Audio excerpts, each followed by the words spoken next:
What is up, everybody? Welcome to Just Add Water Instant Classic. My name's Boston Mike.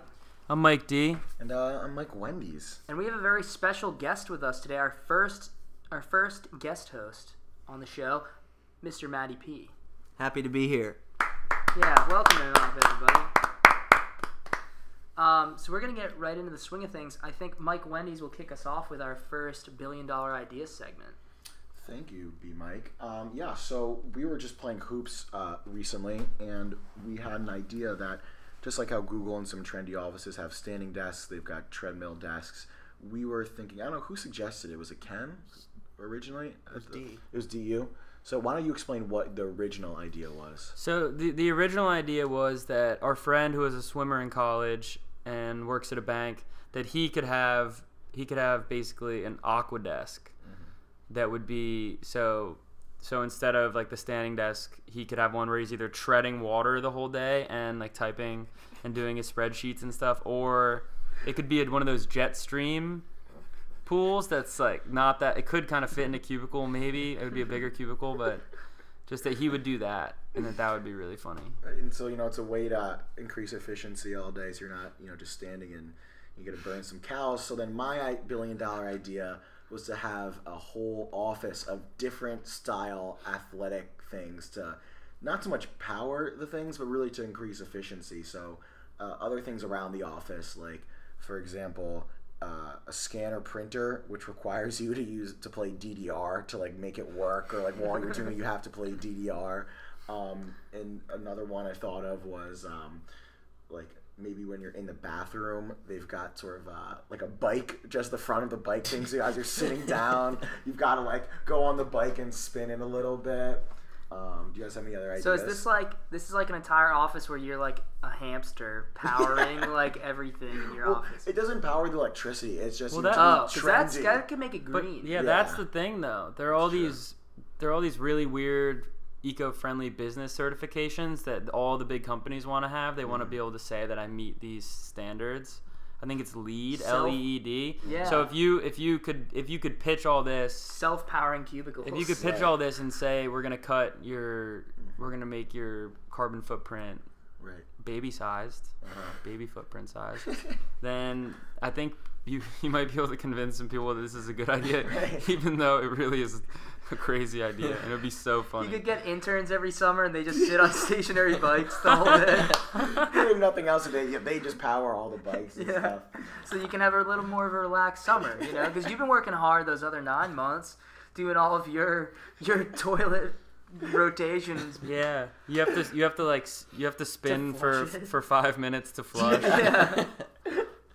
And then I was thinking of another one, maybe like you go up if you want to use if you want to use like the scanner. Another type of thing would be like a butter churner. So you have to use to make like milk into butter.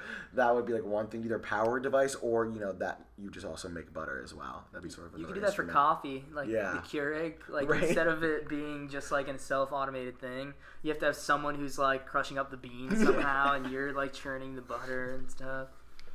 Yeah, I think this is fascinating because it's trying to tie cause and effect back together, where now basically we get all the electricity and then you just pay a bill and you don't really understand what you're using or what you're wasting. So it would kind of put people back on a regiment to be mindful of what they're wasting. To be like, oh my God, if I had to do, like, you would do less stuff if you had to power it yourself. 2 hours worth of additional biking to like watch TV for an hour, like whatever, right? Like you would be mindful of that, I think. Or do you think people would just start doing less stuff, or do you think they would actually pony up and do the weird like cranking to make anything work? Yeah, I don't know. I think it'd be novel at first, and then if it started taking people an hour to make coffee, they just quit their job. Yeah, and also you probably shouldn't be drinking coffee if like you're sprinting and swimming like the whole day. So it should probably just be a water and Gatorade exclusive. Maybe you could get your company sponsored by Gatorade. Right. That could save some money, and like possibly. power bars and stuff like that. But if you think about it, if you're treading water at your desk, making your own coffee in the snack room. I still don't get how people are typing exactly when they're treading like. Your hands are Yeah, dry Yeah, I above know, water. but like that's still It's a so vertical hard. tank, so it's like 12-foot tank. It'd be logistics would be a little. It's iffy. 12 feet. Yeah, 12 feet deep. It So you sticks don't- a little bit down into the floor below it. Well, you don't want them to get tempted. Like if it's only like 8 feet, they maybe touch their toes every once in a while. But no, you Yeah, want them to true. be really treading water. So They could drink water from the aqua desk too, so they don't Yeah. have to get up. Yeah, just sip it. Save Have a water. straw, just right in your own filth. yeah, we good. Any other? I was trying to think. How could you incorporate weights? Because you don't want to do just cardio all day. Maybe something like bicep curls to unlock doors or something. Make like things that. really heavy. Yeah, Make stuff around the really heavy. office. But it would, those dumbbells that you can adjust the weight on them. Mm-hmm. So then you could have, like, if you're gonna print something and you need to scan it, the lid for the scanner could be anywhere from 10 to 100 pounds or something. All the doors are super, super heavy. It's like push really hard with your shoulders to get in all the doors. I think like a quick fix to like get just really buff would be just even if you take all of the other craziness out, if your mouse just weighed like 80 pounds and you just had to like spend so much energy just to push it across the mouse pad, that would help a lot. My would. wrists would get really powerful. Or the keys on the keyboard are really super, like stone Yes, keys. yes. You have to like jam every Yeah. single one down. You have really strong fingers. It'd be great. I was thinking of like, how in an email, like somehow, I think it's Google, maybe the emails get smart, so if you say the word attachment or attached Right, in it, yeah. it like prompts you to say like if you haven't actually attached anything, it says like, oh, like, did you forget to attach something?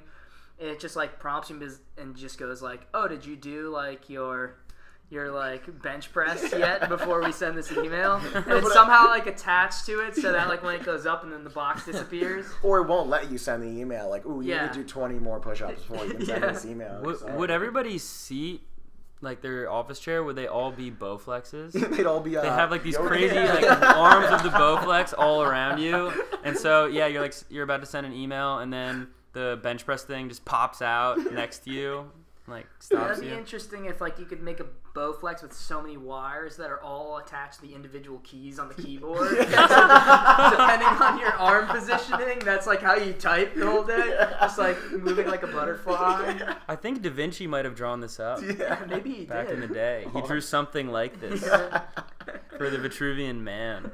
And the seat would definitely have to be a yoga ball. Oh Yeah. yeah.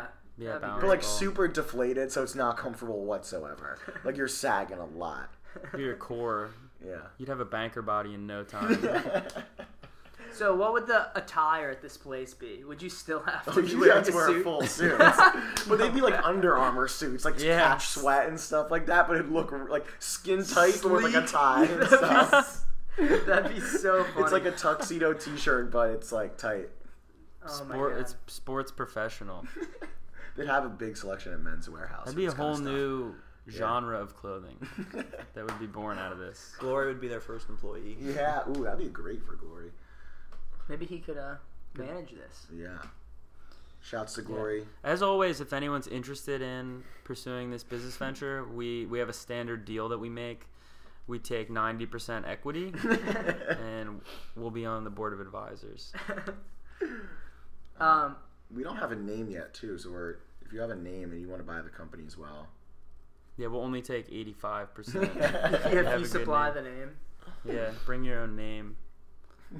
All right, I think we should move on to the This is the Mike Advice Bovice segment. on milkshakes. Mike Advice Bovice segment? Milkshakes are very near and dear to my heart. I'm going to say that first and foremost. They're near and dear to mine as well. However, over the past few years, we've had a slight falling out. Not in terms of flavor, but dairy intake has not sat well with me over the years. So I can speak for my former self on this topic. And we have a resident shake entrepreneur. in- Connoisseur. Yes, he invests in Everything certain that, places. everything that ends in or. The dinosaur. Yeah, Yeah. in Matty P. So I think if someone were to come to New York City or DC, as you're from, and we've all spent a good amount of time in DC, where's the place you're sending them, what type of milkshake are you telling them to get? I think you should start us off. What are your thoughts on the chunks versus no chunks? That's a good question too. Our argument. Like, you want it to be more like ice cream or more like water? I mean, there's a lot to consider. I think some people have a natural distaste for milkshake mix, but I think that is it's not that black and white. Milkshake mix can be great. Nice pun. Black and white milkshake. It's a great milkshake pun. We've got plenty. The majority of milkshakes, I would admit, are not great. But every once in a while, you will find a great milkshake, as in Black Shack in New York. Excellent. Wait, what is milkshake mix? Like powdered mix or like different? Like, you know when you order the milkshake that they're not back there scooping ice cream, mixing it, pouring whole milk in it. Like, you know it's like kind of, I don't really know exactly what milkshake mix looks like. I imagine it's some sort of powder that forms into some milkshake substance. Yeah, because they added kind of with water. They like put it on it's like like you would go to a coffee shop and get like steamed milk That's and called something. hand spun. Yeah. Okay. When they do it like that, but Black Shack actually, I don't know if you've noticed, they use soft serve To put in. A lot of places do that. It's easier than having to scoop. As a former ice cream scooper, Matt, Yes, you right. can appreciate that pushing a little nozzle down for the soft serve is a lot easier than It's easier on scooping. the biceps and that's The forearms. Forearms, is that what it is? Did you make a lot when you were at Giffords of milkshakes? Yes, I made a lot of milkshakes. It was What was most popular? the Oreo. Mint Oreo was Ooh. excellent, underrated, but very good. underrated. And there can't be too much mint or else it starts tasting like toothpaste, so that's a fine balance. Fine line. Wait, so how would you do it? Would it be just ice cream plus milk or just ice cream? 3 scoops Oh, wow. of ice cream and then either whole milk or skim milk depending on their preference, but whole milk's obviously better. Yeah. Did you ever use syrup in any of the milkshakes or was it just those two? I'm just curious what the Giffords way of doing it is. I don't think so. No. So was it like for the Oreo mint? Was it or did you have Oreo mint ice cream there or did you Yes. like? Oh, Yes. okay. Got it. Okay. Can you ever have too many chunks in a milkshake? This is sort of directed at Wenner. Yeah, because he loves chunks. So another debate we have is chunks versus non-chunk ice cream. Like whether you have to eat it with a spoon or a straw. Right. I'm even gonna say that a milkshake isn't a milkshake if it has chunks. And I'm going to tell you that you're wrong. But Austin, Mike, would you like to rebuttal I mean, first? I prefer to drink it through the straw, but I don't mind like working for it a little bit at the beginning. You know how when like you first and you're just like, Right. why am I eating this with a straw? Like it's impossible. But then after like 5 minutes of like you've had like 2 sips, and then all of a sudden it starts to flow and everything's great. It's and great. You have to work for it. I think Yeah. if you can't drink it with a thick straw, then it's a problem for me. Like one of the really wide ones. We were discussing Shake Shack, and they don't have chunk options for their milkshakes, and so I'm, a little wary of that because it's just boring to me, honestly.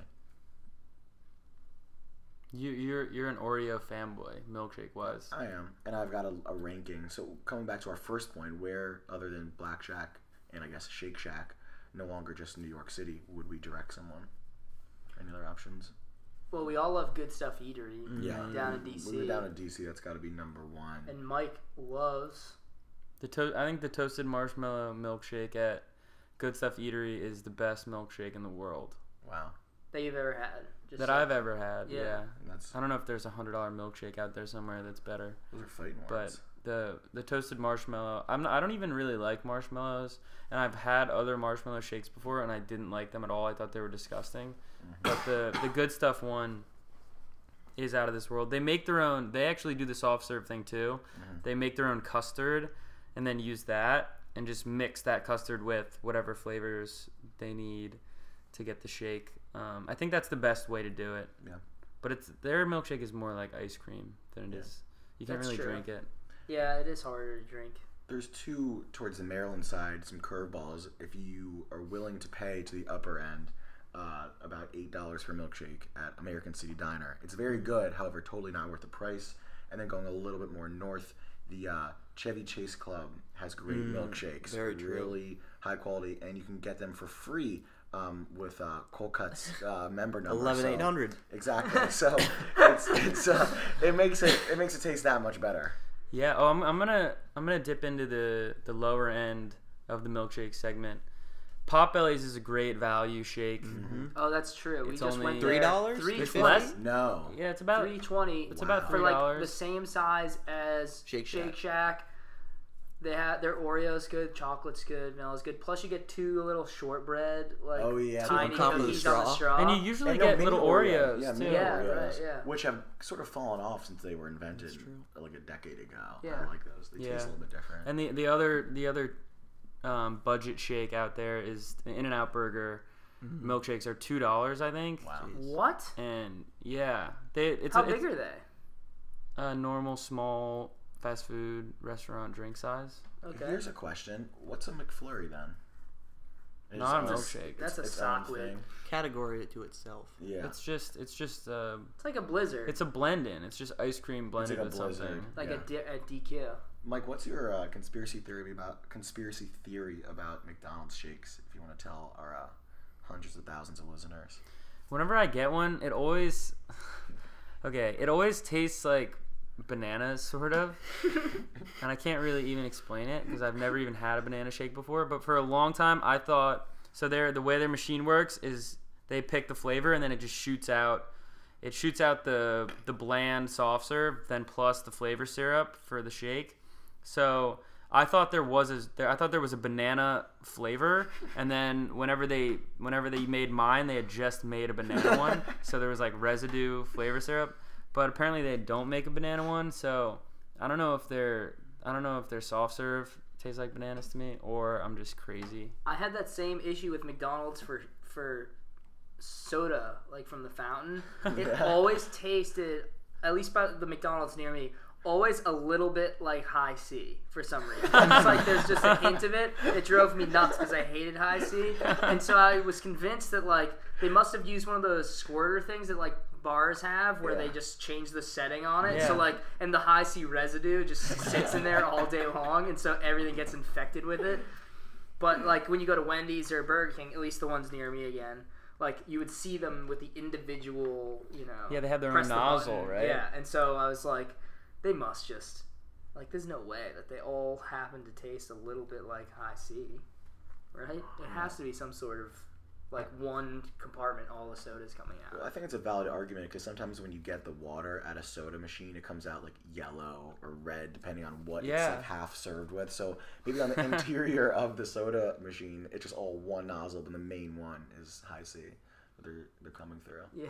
It's like the pipeline. They're all using the High C pipeline to get to the end. Yeah, I think only weirdos with really limited palates like us Yeah. notice this stuff. Yeah. Because it's one of the every- three things we eat. People can't tell the difference between Coke and Pepsi, and we're like, I think this Coke maybe has like a It's tiny 1% bit High C of content. Dr. Pepper in it. All right, so since this is Mike Advice, Bo Advice segment, real quick before we move on, we should each say a milkshake someone should try from a certain place and just go rapid fire. Yeah, okay. As our actual piece of advice. Sure. I'll go with you should only do it once in your life because it's way too expensive. You can't afford it. American City Diner Oreo milkshake. It's good. Ray's Hellburger in Virginia, that's a good chocolate one. milkshake. Ooh, wow. Yeah, I'll go again with the toasted marshmallow good stuff if you're ever in DC. And I'll do Wahlburgers, Hingham, Massachusetts. I just went to last weekend. Chocolate mint. Ooh. That sounds good. Because we call them fraps from back where I'm from. Yeah, frappuccinos. Yeah. No, that's not the same. Thanks No. for recommending a frappuccino on the milkshake segment. man. Yeah, we appreciate it. I'm glad you like drinking those. You had one this morning, right? Starbucks is a sponsor. Yeah. Thank you to our sponsor, Starbucks. And then is Wendy's? Do you want to? No, I mean Wendy's didn't give us any money this week, so Oh. that's why we didn't. That's why the show was canceled last week Okay, because right. Wendy's pulled the funding. Right. Well, look, thanks to Starbucks and the Frappuccino money coming in. So Yeah, that's I great. really appreciate that. Keeping the show running. So we've got our next segment, or our Viewer question of the week Viewer question segment. of the week segment. And once again, I mean, we had a lot of questions coming in, and we screened this one. Just so happens to be the same person as last time. Screened, yeah, from hundreds of Hundreds. submissions. It was weird. I don't know how we picked this again, but Maka Flame Attorney at Law, he's asking, why are people brunch crazy And what's the deal with bottomless mimosas? It's just orange juice with a splash of Andre. So just the brunch subject in general. I have one problem with the phrasing of this question because I enjoy brunch. I like going to brunch. Mimosas are fine. Like, I'm not crazy about like the champagne and stuff to begin with, but I think it's fine. But he said orange juice with a splash of champagne, right? Is that what he said? Yeah, bad champagne. Or yeah. My problem is every time I've ever went to a bottomless champagne brunch, it's like tons of champagne and the orange juice is $9 for like a tiny Tropicana carton of it. So I wish that it was that. I wish every time I went it was mostly orange juice with a little bit, but I feel like it like they're like, "Oh yeah, it's bottomless mimosas," like, but we like jacked up the price on orange juice. Other than that, I think it's great. But you guys feel differently, so you guys should take the reins. My thing is so there's brunch and then there's brunch with like unlimited alcohol. I think that's what we're sort of talking about rather than just regular brunch. These are two kind of different things. So with the alcohol brunch, for me personally, it's tough because if you get wasted at like 11, you can't really do anything the rest of the day. And I like doing Sunday activities, so I'm not a huge brunch kind of guy. Yeah, I'm not either. Is it just a way to make something that's usually not seen as okay behavior, make it okay for like make people, being like, drunk on Sunday acceptable? Yeah, like being drunk during the day. Like, is that like a lot of people would view that as a step towards being an alcoholic, like a day drinker or someone who starts drinking like early in the morning. That's like a kind of a sign of it. But then, so why is the brunch? Is that just like an excuse for it to be acceptable? I think it's people trying to escape the fact that they've got work the next day and trying to extend the weekend. That's for and sure. Be in denial that they don't have Sunday night scary sadness, so they get drunk. And What is that? What's Sunday night scary sadness? the Sunday scaries, Yeah. the Sunday monsters. It's a chronic disease I millions face where you get super depressed on Sunday night because you have a full week of work ahead of you, in combination with like moral hangover from drinking the 2 nights before. It all comes collapsing in, plus a dehydration at once, like Sunday 6 p.m. Perfect storm. Yeah. Is it happening right Yeah, now? Oh God, it's happening. It's happening. So yeah, but if you're surrounded by friends, it makes it a little bit better, which I think the brunch serves as a little bit, because people aren't that creative. They need to be drinking. Yeah, I mean, I love breakfast food. Yeah. So the brunch side isn't.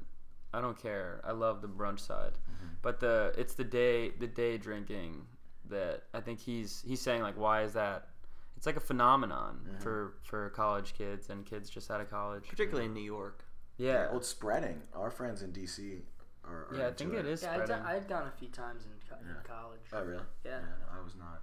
So we actually have we have a new mini segment that's going to happen every show, and it's Pick of the week. Pick of the week. Pick of the week.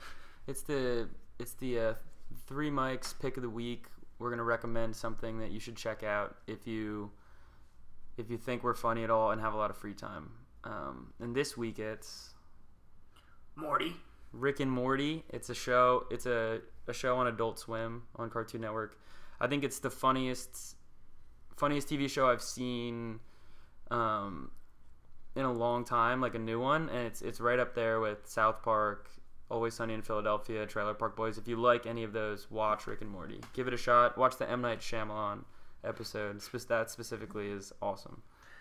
I haven't actually seen it yet, but we're gonna watch it afterwards. Yeah, you're left out of all of our jokes on it. It's been a long weekend without getting any of these jokes, so hopefully we'll solve that soon.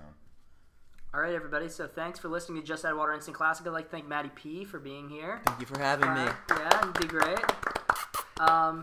And be with us next time when we talk about why organic food is helping the terrorists win. Thanks for listening, everybody. Thanks. Thank you. Thank you.